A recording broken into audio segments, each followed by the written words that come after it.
Welcome to Know Your Commercial Lease, What to Know Before You Sign.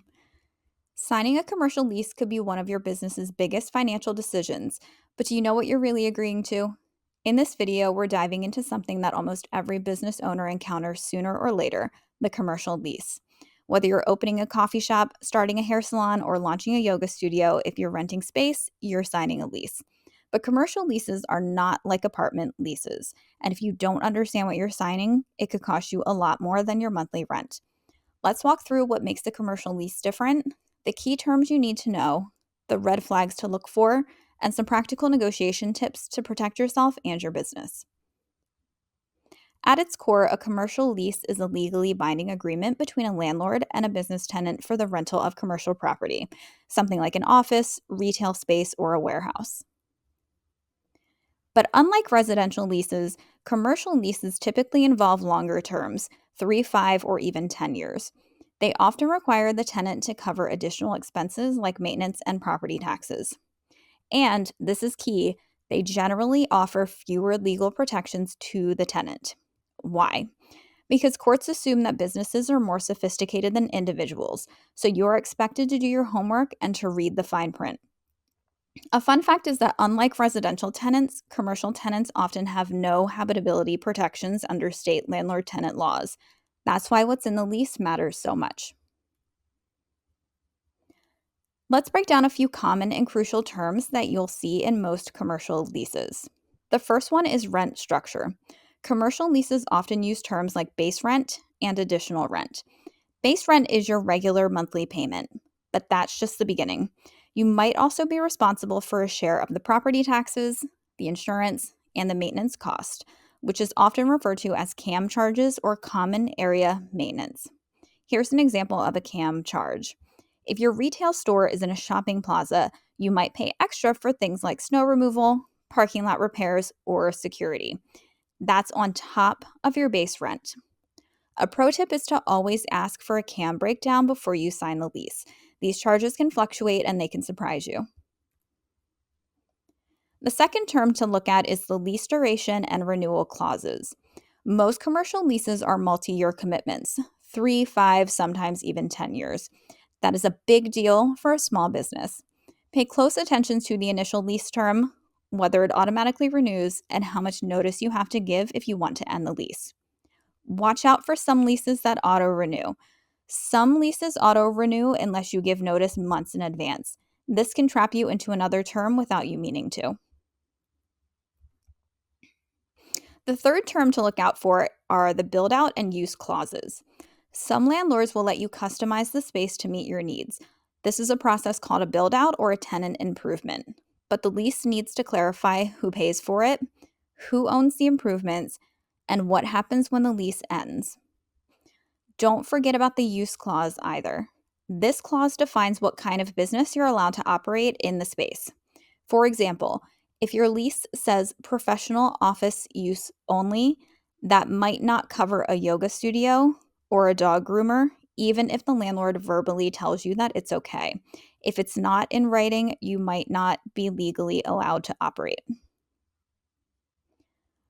Before you commit to a commercial lease, it's essential to understand that the rent isn't always just the rent.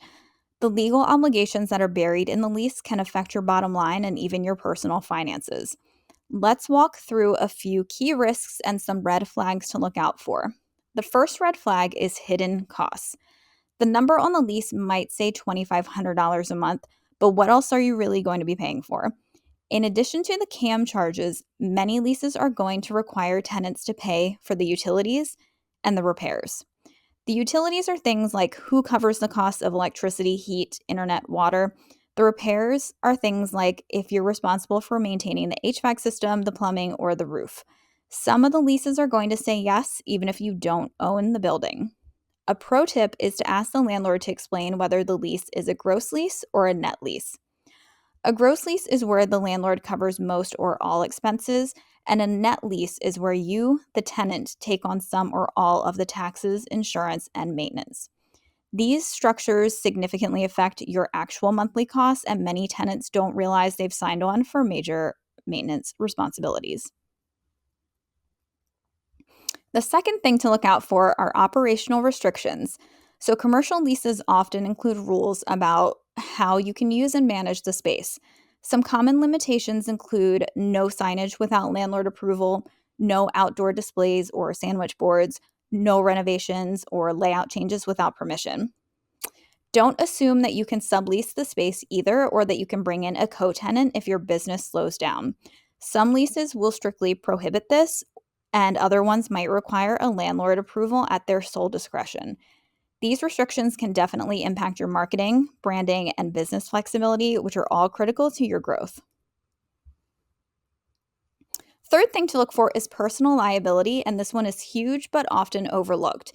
Even if you run your business through an LLC or a corporation, many landlords will require you, the owner, to sign a personal guarantee. That means if your business can't pay the rent, you are personally on the hook. Your personal assets, including your bank accounts, your home equity, and even your car, could be at risk. This can be negotiated, but only if you ask up front and you know how to look for it in the lease. Let's wrap up with some practical advice. Yes, you can negotiate, even if the lease is presented as a so called standard form. There's usually more flexibility than you think, especially with smaller landlords or in a soft commercial real estate market. The first negotiation focus is personal guarantees. Many landlords ask small business tenants in particular, especially LLCs and new startups, to sign a personal guarantee, which means you're personally liable if the business can't pay. Try to limit or remove the guarantee, and if that's not possible, negotiate for a cap or a time limit, such as only guaranteeing the first year of the lease. Second negotiation focus is the exit clause. What happens if your business needs to leave the space early? Ask for a termination clause, which is also called a break clause or a buyout option. A buyout option is a fixed fee that lets you walk away without a messy breach. These clauses can give you flexibility and protection in uncertain times, like a recession or a rapid business model pivot. The third negotiation focus is subleasing rights. If business slows down, you might want to sublease the space or share it with another tenant. Check your lease. Some restrict subleasing altogether, some will require landlord approval. Watch for the phrases like only with landlord's written consent or sole discretion of the landlord, which often means no. Try to negotiate a reasonable consent language, something like the landlord shall not unreasonably withhold or delay consent. Some final thoughts. A commercial lease can make or break a small business. It's often one of your biggest fixed costs and a multi year commitment. So you should take it very seriously. This is why you need to understand the terms, spot the red flags, and negotiate when you can.